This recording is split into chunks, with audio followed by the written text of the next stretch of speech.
Hey, Matt. Hey, Ronnie, what's up? Wanna play a game? Sure, I guess so. I mean, we have an episode to do and all, but okay if we keep it short. They're rebuses. Pictogram puzzles? They're short, I promise. Here's the first one. I think you are orange stick, soda stick, Fanta stick, fantastic! Oh, Ronnie, thank you very much. That's very nice. Don't get too excited. That was just to introduce the concept to the viewers. It was not any sort of commentary on your relative level of greatness. Oh. Here's your next one. I am a poop face. Ronnie! I was actually going for I am a turd head, but poop face works. Oh, and that one was for you. Last round. Ha! Easy. Clockhounds. No. Timepiece mongrels. You're kidding me, right? Chronometer canines. Let me roll the intro.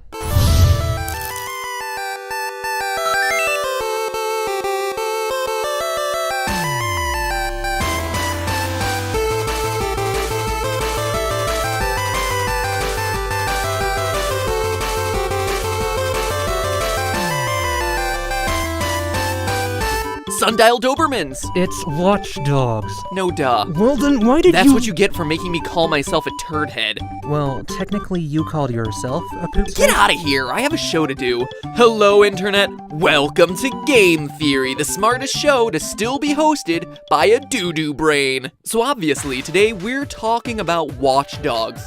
Sorry, Watch_Dogs. Gotta make sure I get it right. Now, my first E3 was the year this game was announced. I was working as a video editor for ScrewAttack.com, so I was grinding away in the little publicized press room all day. Not so glamorous. But Watch_Dogs was the highlight of the show for us, as we figured out that you could scan the on-screen code in the gameplay reveal to find a secret website, and that immediately got us all hooked into the game's conspiracy. Memories. Sorry, my musical theater is showing. But while that was a cool Easter egg and all, what really got me excited about the game was the hacking mechanic. The idea that you could secretly scan people, jam communication lines, and control things like traffic lights with your magic super phone felt like you were some sort of technology ninja. Not that sort of technology ninja. And now that the game is out, it's incredible getting to see the extent of your hacking skills. Skills with a Z, mind you, since hackers don't play by traditional rules, right? Disabling helicopters, messing with utilities, blowing transformers, transformers, not transformers. All at the touch of an app, $1.99 in the Google Play Store, 5 stars. But let's get serious here. For as cool as all this is it really possible to do the things depicted in the game and become the next great leap hacksaw this side of Aiden Pierce? Well, let me tell you this, the truth is simultaneously awesome and terrifying. Let's start with something that seems like it should be relatively impossible, controlling a traffic light. I mean, it's not like these things are hooked up to some wireless network or anything, right? Well, back in 2006, in the middle of a city labor strike for the city of Los Angeles, 2 engineers decided to push the city's hand a bit. By hacking into the system and making several key intersections stay as a red light slightly longer than normal, they created days worth of gridlock. I mean, don't get me wrong, driving in LA is bad, but this is just cruel to those commuters. The thing is though, these guys were hacking from a central computer. We want to be the leadest of hacksaws, so could you do it mid-high-speed chase like you see happen in the game? Absolutely. On April 30th of this year, a man named Cesar Cerudo demonstrated what he called vulnerabilities in the New York traffic system. Using a device he purchased online for less than $100, Cesar was able to intercept the signal traveling from sensors in the pavement to the New York City Traffic Control Center while he was on the road. In doing so, he suddenly gained the ability to control the lights he was passing. In fact, he found that this method worked from more than a mile away from the light he was looking to change. In other words, you too can give the Popo the worst game of red light, green light ever imagined for the low price of one Ben Franklin. And the crazy thing is, it functions just like it does in the game. You want to hack? All you gotta do is press the button. But why rely on complicated traffic light maneuvers when you can just steal complete control over your pursuer's car? You see, cars are increasingly becoming dependent on computers. I mean, we're only a few years away from having a driverless car chauffeur you down to the local 5 and dime while you watch this video. Shout out to the theorists of the future watching this video in your amazing 2018 Honda Civic, what? But already, many modern cars have all their functions tied to a central computer. So much so that if someone hacks into the system, they're in control, you're out of luck. And it's been done! In 2010, scientists were able to hack into various models of car via everything from Bluetooth and music files to the tire pressure monitor. Once they got in, they had control over the car's brakes, the steering, even shutting off the engine. And what's worse, input from the driver still in the car was completely ignored. The pedals and wheel had zero effect. Can you imagine driving down the road and suddenly having no idea why the car won't respond to what you're doing? You're at the mercy of someone behind a computer at their cell phone. And if you're still not freaked out, try this. All evidence of tampering post-crash was able to be erased remotely. Any data showing that you were hacked? Poof. Gone. Traceless crime. So not only could you become a prisoner in your own car, no one would even know what the source of the problem was. Your bad driving would be the thing getting blamed. Okay, so that's one key hack from the game, but how about instantly being able to grab the names, salaries, and other key stats about everyone in the world around you? Surely that shouldn't be a possibility. Yeah. By mapping the GPS locations of various social posts and cross-referencing that information against a person's entire online identity, in a matter of seconds, you can learn more than you ever wanted to know about a stranger's sepia-tinted dinner last night or how they looked first thing this morning. Hashtag no filter. Hashtag yeah, right. In fact, it's so easy that my buddy and fellow YouTube creator, Jack Vale, had an incredible upload last November where he did exactly this, using location-based searches to find social data and use it to freak out unsuspecting strangers. Surprise! I know it's your birthday and that you're planning on celebrating with your pet turtle Bowser. And that's doing it the hard way. Facebook knows, well, your face. Each time you get tagged in a photo, Facebook takes note and gets just a little bit better at picking you out of a lineup. In fact, their AI that does this, known as Deepface, I wish it was Derpface, but that's probably why I'm not a product manager there, is able to correctly identify whether two photos show the same person 97.25% of the time. Humans given the same task rate at 97.53%. Woohoo! Go us! Way to show computers who the superior intelligence is by 0.3% of the time. Not only that, Derpface is able to use the facial information to create 3D models of your head, giving it the ability to recognize you from any angle. If you read around on the internet enough, you'll find articles speculating about stores eventually using Derpface on their security cameras to identify who a customer is and, based on their photos, what types of clothes they like to wear, so that store clerks can then point you in the direction of the item you're most likely to buy. Smile for the cameras and pull out your wallet. Want more privacy invasion? Of course you do. Watch_dogs has you listening in on the cell phone conversations of the people around you, despite you never actually bugging their phone.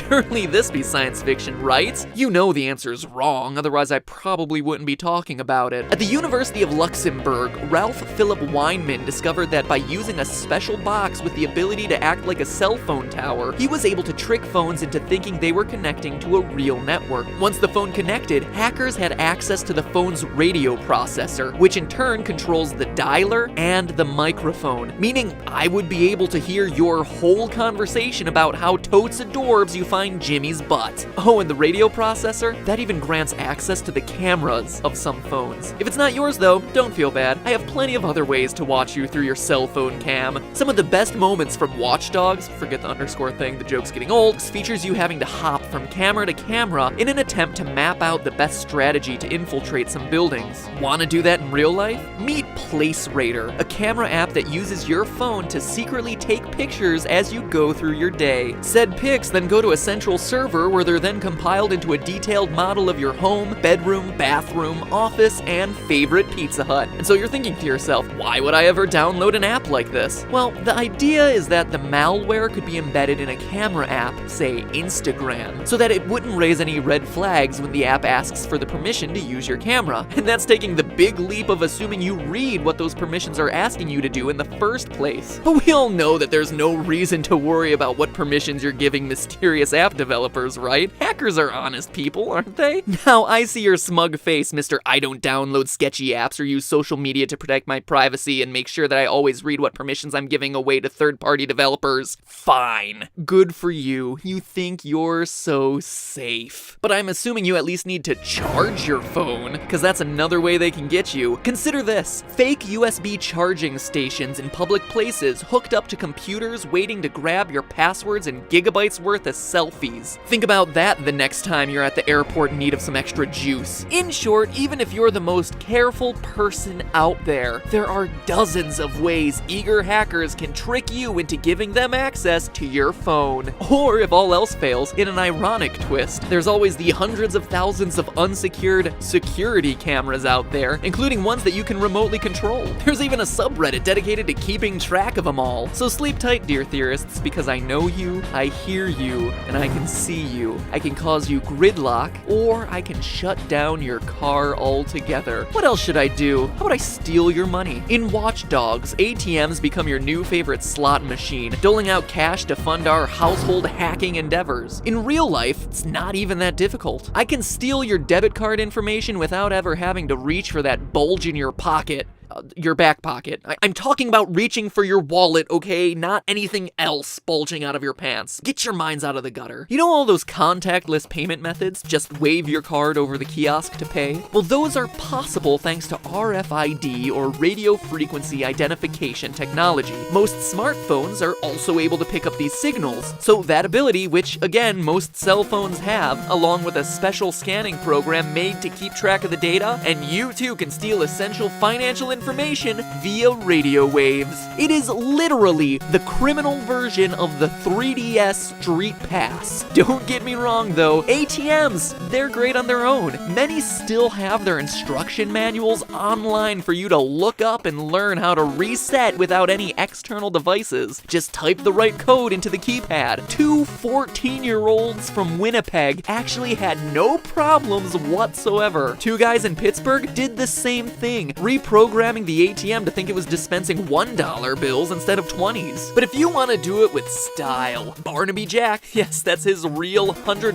unironic name, is your guy. Not only was he able to get the machine to shell out its cash via some quick internet tricks, he also got the machine to read jackpot and play a victory song. Now that is the hacker's equivalent of teabagging the bank. If there's one takeaway today, the moral of the story is this: hackers, if they wanted to, could make your life miserable right now, attacking you in your home, at your bank, and even in your car. And you haven't even heard the half of it. Strangers making 3D recreations of your bedroom courtesy of your hijacked cell phone cam is quite the invasion of privacy, and really creepy. But shutting down national power grids, blowing things up, that escalates things to a whole new level. Watch Dogs features those tricks too, and for as awesome as they are in the game, the IRL equivalents are probably the most legitimate threats we've ever talked about on this show. But we'll save all that for the next episode. If you haven't already gone off the grid, disconnected all your personal accounts, and moved to the middle of the desert.